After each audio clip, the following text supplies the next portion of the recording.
जय हो। जय हो। दोस्तों आज लेके आए हैं अपने राजस्थान की धरती के ऊपर, अलवर जिले की धरती पर आए हैं।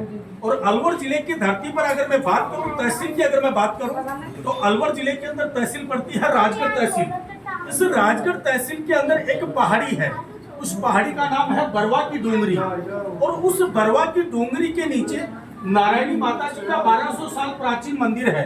इस देवी की कथा अत्यंत प्राचीन है। इस देवी के बारे में गुरुजी बताया जाता है कि इस देवी का जो जन्म है अपने राजस्थान के अलवर जिले के पास में एक जिला पड़ता है, जिले का नाम है करौली जिला। इस करौली जिले के अंदर एक गांव है जिसका नाम है मोरागढ़। इस मोरागढ़ गांव की धरती पर इस नारायणी माता का जन्म होता है। इस नारायणी माता के पिता का नाम बताया जाता है विजयराम नाई और इसकी माता जी का नाम था रामवती। कहा जाता है कि दोनों की शादी हो जाती है, विजयराम नाई और रामवती दोनों की शादी हो जाती है। शादी होने के पश्चात कई दिनों तक संतान की प्राप्ति नहीं होती है।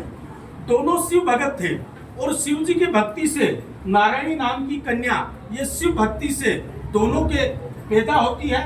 कहा जाता है कि नारायणी माता के बचपन का नाम करमेती था। नारायणी माता के बचपन का नाम करमेती था।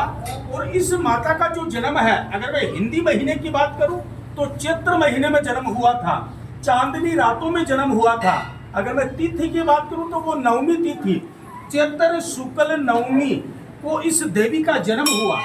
इस देवी के बारे में ये कहा जाता है कि इस देवी के पति का नाम था कर्णेश। इस देवी के पति का नाम कर्णेश था। दोस्तों ये भी कहा जाता है कि बाल्यावस्था में मात्र 13 वर्ष 14 वर्ष की उम्र में इस नारायणी माता का विवाह है अपने ही अलवर जिले के अंदर एक स्थान पड़ता है राजौरगढ़। इस राजौरगढ़ के कर्णेश के साथ में इनका विवाह हो जाता है। कहा जाता है कि नारायणी माता को उसके पति कर्णेश ससुराल लाने के लिए जाते हैं और जब वो वापस ससुराल से लेकर अपने घर लेके जा रहे थे तो रास्ते में तेज धूप थी। इस तेज धूप के कारण नारायणी माता अपने पति के साथ एक बरगद के पेड़ के नीचे आराम करने लग जाते हैं। जिस बरगद के पेड़ के नीचे आराम करते हैं, कहा जाता है उसी पेड़ के नीचे काले सर्प द्वारा डस लिया जाता है। जैसे ही काले सर्प द्वारा डस लिया जाता है तो नारायणी माता के पति की मौत हो जाती है। सांझ का सवेरा हो जाता है। सांझ का सवेरा जब हुआ तो नारायणी माता को पता चला कि मेरे पति की मौत सर्प के डसने से हुई है। तो सांझ के सवेरे मीणा जनजाति के लोग अपनी भेड़ बकरियां चराकर घर की ओर जा रहे थे। उसी समय माता, ये नारायणी माता है, मीणा जनजाति के लोगों से प्रार्थना करती है कि मेरे पति की जो मृत्यु है ये काले सर्प के डसने से हो गई और आप मेरी सहायता करें। इस जंगल से मेरे को चीता के लकड़ियां इकट्ठी करके दे। तो कहा जाता है कि मीणा जनजाति के लोग इस 13 वर्ष की कर्मेती ये नारायणी माता के कहने से जंगल में लकड़ियां इकट्ठी करके देते हैं। और कहा जाता है कि ये 13 वर्ष की कन्या कर्मेती आज वर्तमान में नारायणी माता के नाम से पूजा जाता है।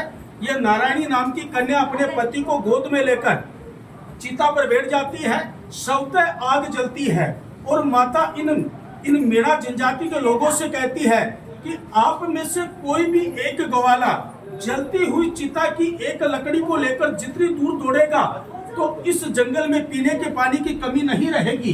कहा जाता है कि मीणा जनजाति का एक ग्वाला जलती हुई चिता की एक लकड़ी को लेकर 3 किलोमीटर ही दौड़ पाता है और 3 किलोमीटर के पश्चात पीछे मुड़कर देख लेता है।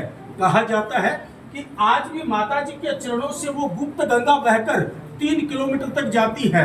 दोस्तों ये कहा जाता है कि यहाँ पर कई वैज्ञानिक टीम आकर गई है, लेकिन इस पानी के बारे में आज तक पता नहीं लगा पाई है कि ये पानी कहाँ से आया है। दोस्तों इतना ही नहीं, इस देवी के बारे में ये भी कहा गया है कि इस देवी का मंदिर उसी स्थान पर बना है जिस बरगद के पेड़ के नीचे माता के पति को काले सर्प द्वारा डसा गया था। इसके पश्चात ये भी बताया जाता है कि इस देवी के दरबार में प्रतिवर्ष वैशाख महीने में वैशाख शुक्ल एकादशी के दिन इस माता के दरबार में विशाल मेला लगता है। कहा जाता है कि इस जंगल के अंदर पीने के पानी की भयंकर किल्लत थी। इस माता जी के कारण ही यह जंगल हरा भरा हो पाया है। बोलिए नारायणी मैया की जय।